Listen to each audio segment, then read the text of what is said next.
Hey guys, welcome back to my channel. I hope you all are doing okay and look forward to spend your weekend with your family, friends or on your own. I myself am currently in my final exam prep phase and it's quite stressful, so I thought I'd take a little time to relax by recording a new video. Today, as voted for on Instagram, I want to discuss the topic about how to write authentic LGBT and queer characters. A lot of people believe that writing queer characters is as simple as writing any other character, and of course, at the baseline, that is true.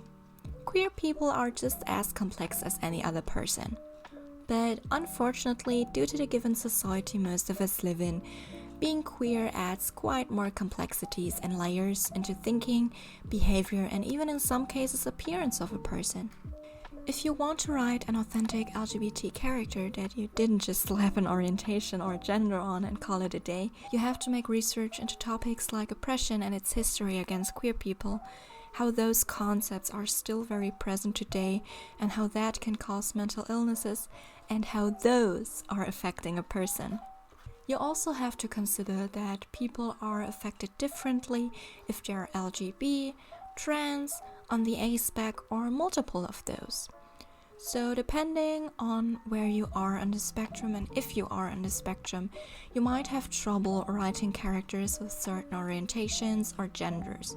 For example, allosexual people are likely to struggle with writing asexual characters, vice versa, or cis persons struggling with writing trans characters. You may need to ask yourself if your character is raised in or part of an environment that is homophobic, transphobic, accepting or supportive, because that will also affect a person. You already see that there are a lot of things that are adding to writing authentic queer characters. And you could easily fill multiple hours with elaborating different aspects, but for the sake of this video, I will briefly discuss the three main parts of a character that I already mentioned: thinking, to closely linked behavior, and appearance. As already talked about, due to oppression and deeply rooted prejudice against LGBT people, a lot of us are struggling with mental illness as a result of constant reminders from our environment that we are wrong, disgusting, or don't exist. That is why anxiety, depression, and other similar illnesses develop so often within queer youth. There's also the case of something that is called internalized homophobia or transphobia, where you, internalized homophobic or transphobic concepts and apply them to yourself. As an example, you could think of a man who isn't particularly attracted to women and thinks something is wrong with him, or that he just didn't find the right one yet, when in reality he is gay and attracted to men, but oppressing these feelings because of the belief that they are disgusting and false. These things of course can and will affect the behavior of a person within themselves and within others. The man from our example could, for example, be very dismissive towards any affection from another man and could react aggressively whenever he is confronted with affection from other men. Or he could compensate by mass dating women, resulting in a lot of emotional breakups, which would further fire the belief that he in himself is at fault and wrong. And this could be the conflict of the story. At this point, you may also have to consider, if you're writing trans characters, for example, are they raised female or male? Because with conflict, female-raised children often result in blaming themselves for what's happening, while male-raised children are more raised to blame others than themselves, which is also linked to sexism, patriarchy, and strict gender norms, but that's a topic for another day. You see, an oppressive system can contribute a lot into conflicts a character may have and will also affect their behavior. This is also applicable to other topics, not only like queer characters. It's a general thing with minorities that any oppressive system will affect their behavior.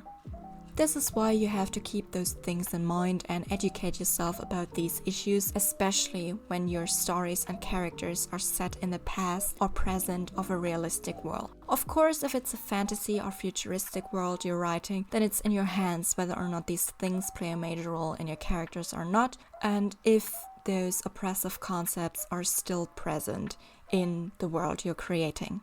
If it comes to appearance, obviously there's no real quote-unquote code if it comes to queer characters, because queer people just look like people and people are very diverse.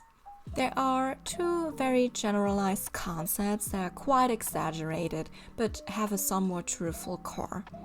And I just want to present them to you so you might get a deeper understanding of the matter. So we have the classic, cliché, colorful and wild queer with crazy clothes and rainbow hair, which obviously is a very dumb stereotype. We don't have to talk about that. But there is a hint of reason behind it. Generally, queer people often tend to be more experimental with their appearance because growing up in a world that excludes you and makes you feel like an outcast, you become less afraid of difference and accepting differences within yourself. So you also become more adventurous with also looking different. I hope this explanation is understandable. But there's also something linked to these internalized isms we talked about, which could also affect the appearance, where people try to fit heteronormative stereotypes so they are quote-unquote passing as straight. With trans and non-binary characters, you might want to think about if they're in transition or have finished transition, or if they want to start a transition, because that will also affect a person's appearance. I have to admit though that I don't know a lot about intersex people, but I think depending on the variation and traits, like if it's due to a hormone insensitivity or of a chromosomal background, it will have more or no effect on a person's appearance. I don't really know the details of it.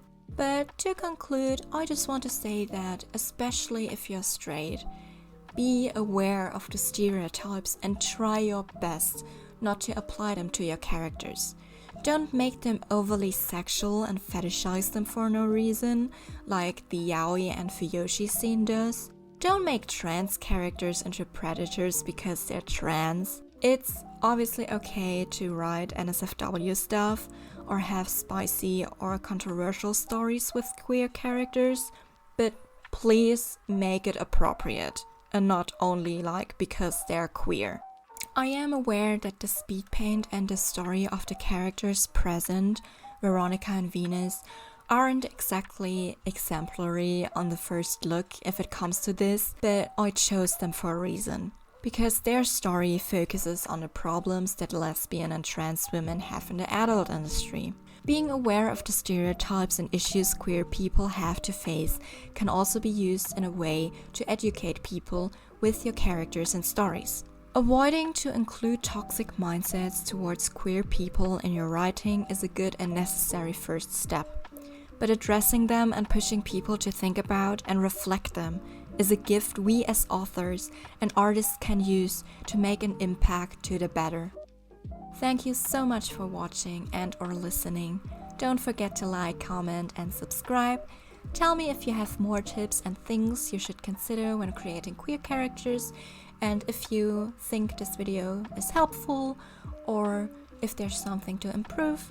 I don't know. If you have something to add, tell me in the comments. We will see again, probably only after my final exams in a month, but until then, stay safe and stay hydrated.